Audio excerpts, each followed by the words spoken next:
Welcome to SVG-TV News for Thursday, August 30th, 2018. I am Jennifer Richardson with the details. Vincentians were afforded the opportunity to have a better understanding of how the Caribbean Court of Justice operates and of its functions at a town hall meeting last night. The main speaker was the newly installed president of the court, Justice Adrian Saunders, who told the audience that the fear of change is an area that has to be addressed. Justice Saunders pointed out that using the CCJ is cost-effective for the people of the region and assured the audience that there is no political interference. I was a judge in Anguilla. There was a case between the chief minister of Anguilla and the speaker. A big hullabaloo. They ended up in court. And the chief minister retained Dr. Gonzalez. He argued before me for 1.5 days. The speaker didn't have a lawyer because the chief minister refused to pay his legal bills. And I said, I adjourned this case once already. I'm not adjourning it a second time. If you don't have a lawyer, too bad. I have my work to do. Dr. Gonzalez lost the case. He didn't lose because I wanted to spite him. He didn't lose because he and I were in MNU or UPM or Labour Party or whatever. He lost because, as far as I was concerned, the law was not on his side. Justice Saunders referenced a number of cases that were before the Privy Council, some of which were dismissed. 11 appeals. 4 were allowed. 4. And 7 were dismissed.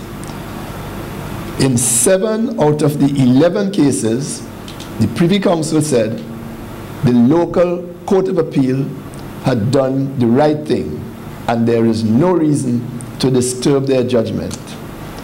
In 4 of the 11 cases, they said the local Court of Appeal did not do the right thing and so we are allowing the appeal. Now, what do these statistics tell us? Well, I'll tell you what they tell me. The first thing is that there is a dearth of appeals from St. Vincent and the Grenadines, civil appeals, to the Privy Council. Because in 30 years, if only 11 litigants are dissatisfied with the judgments they get from the Court of Appeal, it is either that we have one of the best courts of appeal in the world, so that people are very satisfied, or that the ordinary person who is dissatisfied with a judgment from the Court of Appeal is unable to access justice. They are unable to appeal further. Meanwhile, lawyer Patterson Cheltenham, QC, attorney at law in Barbados, reminded persons that SVG is already paying to access the services of the CCJ, but only in its original jurisdiction, which he thinks is quite unfortunate. If we understand how the CCJ was created and how it's funded, there was a trust fund that was set up, and I'll touch on this a little later. And all the signatories to the revised treaty signed on the dotted line to that 100 million US loan, which constitutes the financial underpinning of the CCJ. So that at present, and this has been so since 2005, St. Vincent and the Grenadines has been paying back its portion of that loan.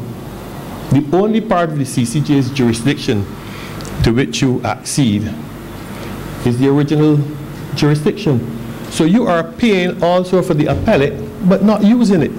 And you don't have to pay any deposit to join the CCJ. There's some instruments of ratification, which I believe you will have to leave with the CARICOM Secretariat, and you go to the CCJ because you're already paying. You're part of the trust fund. You're part of the group that underwrote the 100 million US dollars. So why sit idly and pay for something which you do not use? There were mixed sentiments from persons in the audience as to whether this country should make the CCJ its final appellate court. I think if you want confidence, if you want to remove fear, and if you want justice, those three words, then it is the government's responsibility,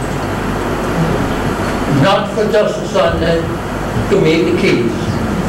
It is the government who should recognize that the majority of cases where they are heard, and to ensure that the provisions made for safeguarding the integrity of the CCJ is done for the Eastern Caribbean Court of Appeal and the High Court, at least to begin there. Fear can cripple persons to even make that move to go to the CCJ. Like in our case, our story is well known and it is well told. My company has lost a $11 million business and it has gone to the ground. And where I am standing here tonight, it is done among us, persons who are inside this community, in this building here at this time, who know about it. And those two words, faith and constant and change, is in my mind, right? I don't think you're assuming that the Vincentian personality, that I don't think that our academics or our luminaries are not up to standard. We are clear that we're more than up to standard, particularly the opinion in the Rastafari community. It is not a single process or event. It's still going on. We have to decolonize our mind, our culture, our society.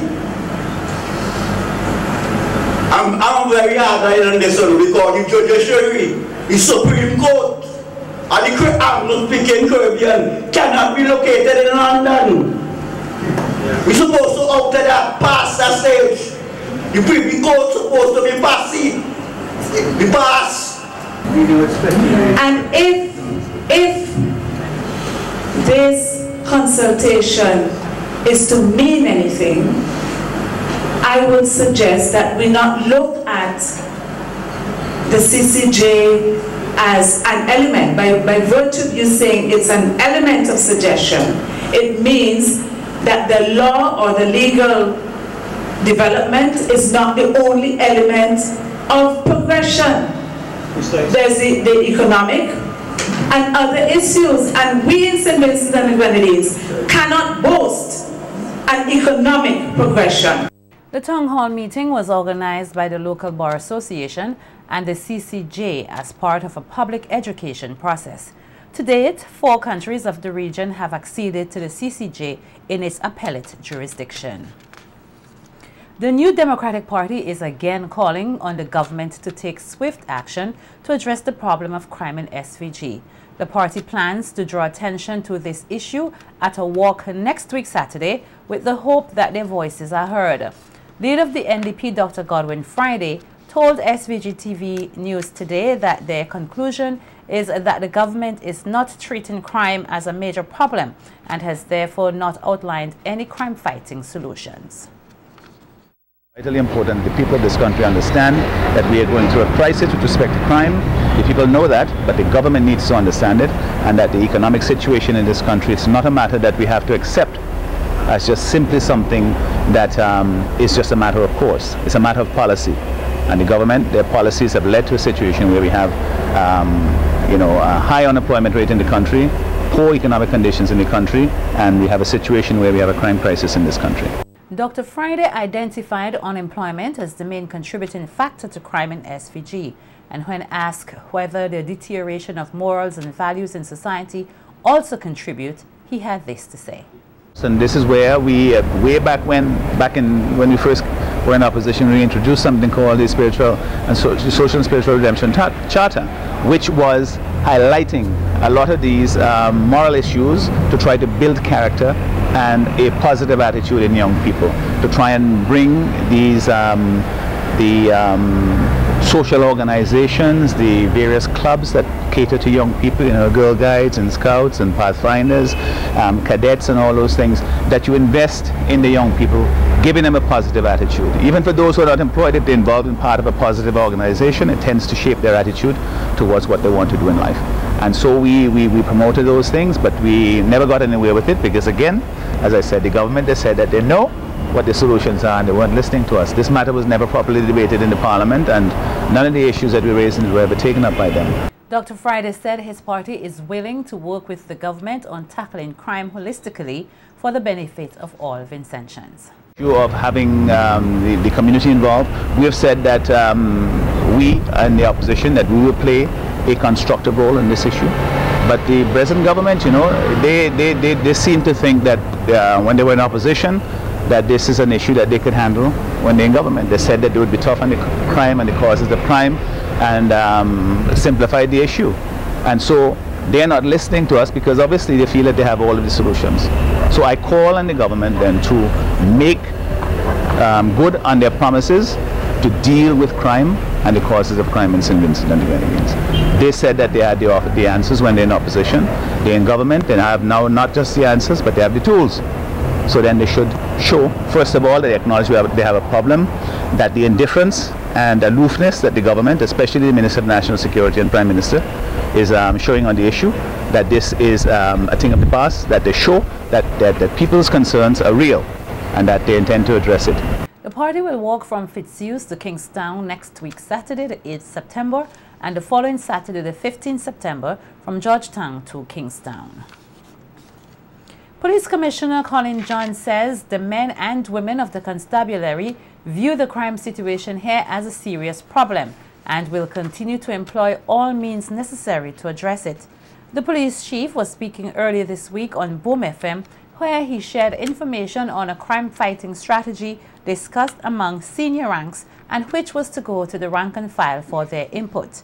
He pointed out that while the police continue to be as proactive as possible to help deter crime, there are some killings for which it is difficult to make provision. Commissioner John cited some recent deaths, including domestic-related killings, as unfortunate situations, some of which could possibly have been avoided. With all the plans in the world, it is difficult to make provision from the police standpoint to deal with issues of that nature. This other issue where there was apparently a random stabbing of a lady who was there just awaiting transportation. It's difficult to make provision for these. There are other murders that police officers that we have prevented.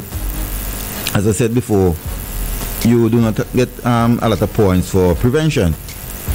I don't know if you can recall, sometime last year, some persons were taken into custody and they went to the newspapers and said, well, okay, they don't want the police to protect them and things of that nature. It's because we received very good intelligence that persons were about to take them out. Last year, we deported 2 Trinidadians. They came here and they had a list, names of persons who they intended to take out. The Commissioner used the opportunity to again appeal to the citizenry to provide needed support to the police in its fight against crime. Always looking at ways and means of improving the solving rate. Hence the reason why we put things in place like the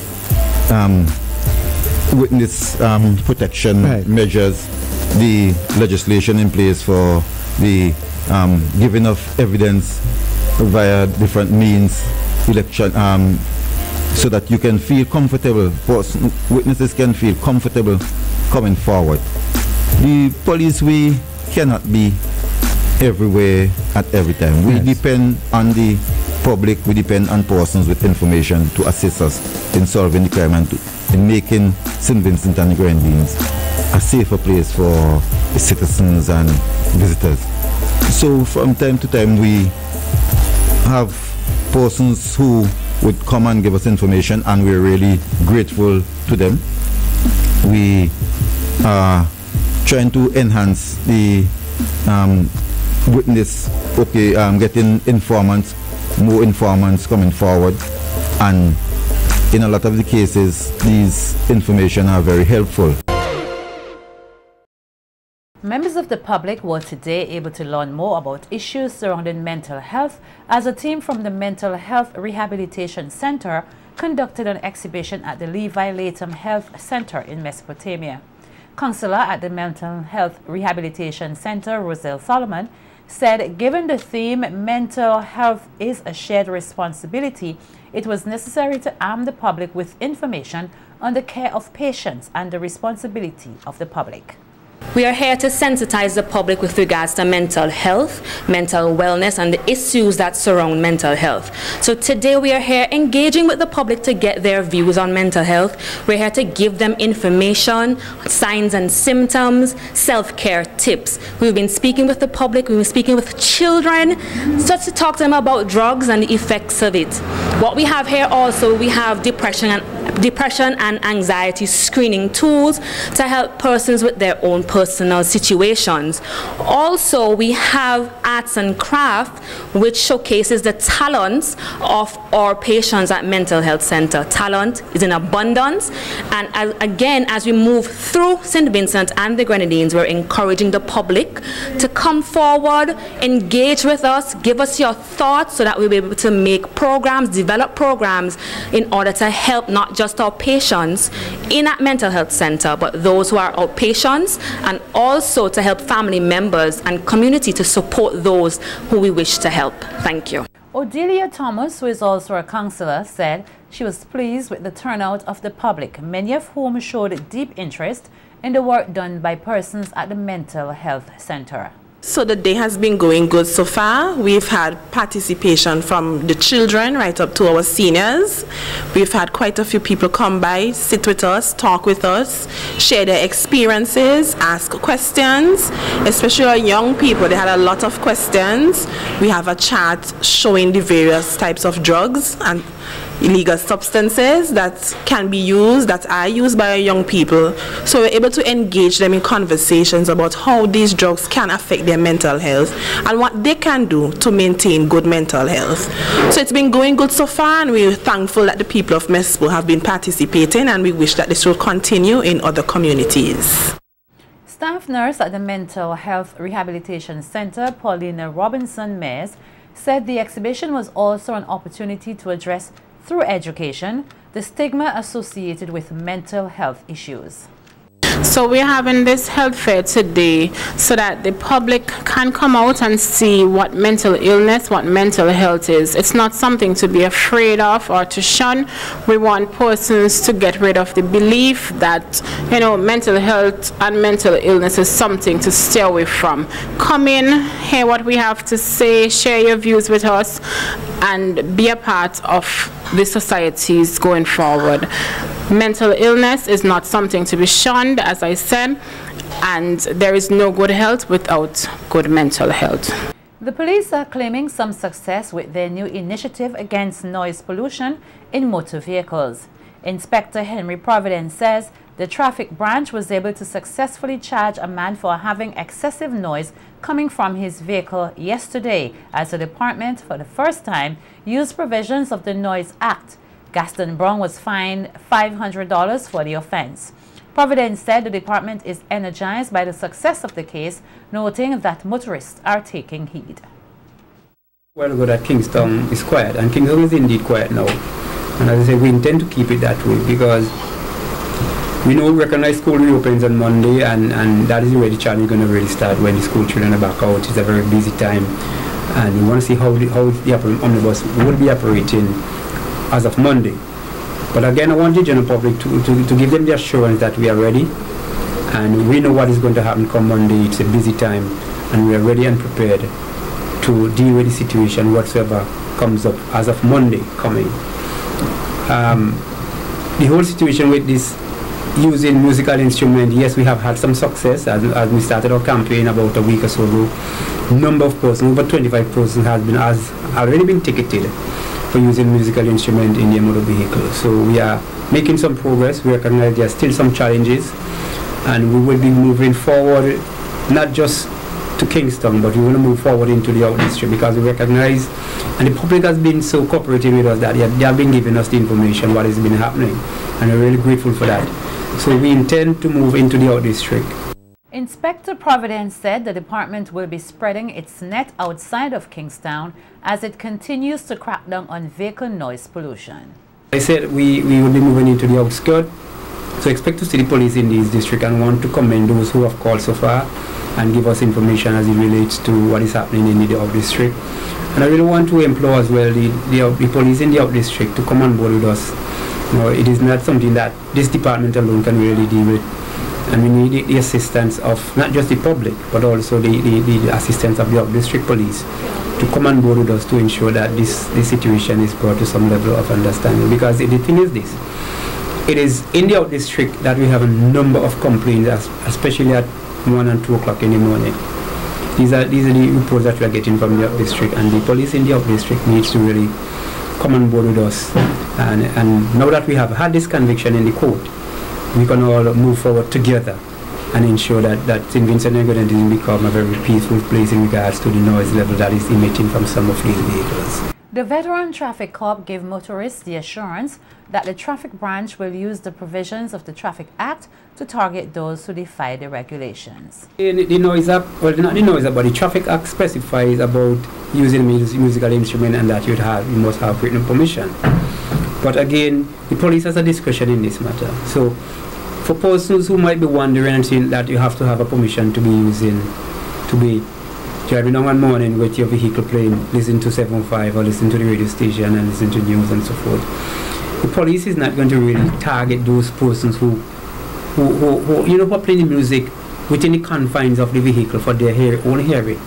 But those excessive noise, that is what we'll be really targeting. Those persons who are really deafening ears of the person who are traveling with them in some of these privately owned vehicles as well as the public transport system. And we have had a number of persons that come up to yesterday to the department and really thanking the department thus far for what they have done and what we continue to do in regards to getting this issue to some level of satisfaction. I really appreciate the efforts of those persons.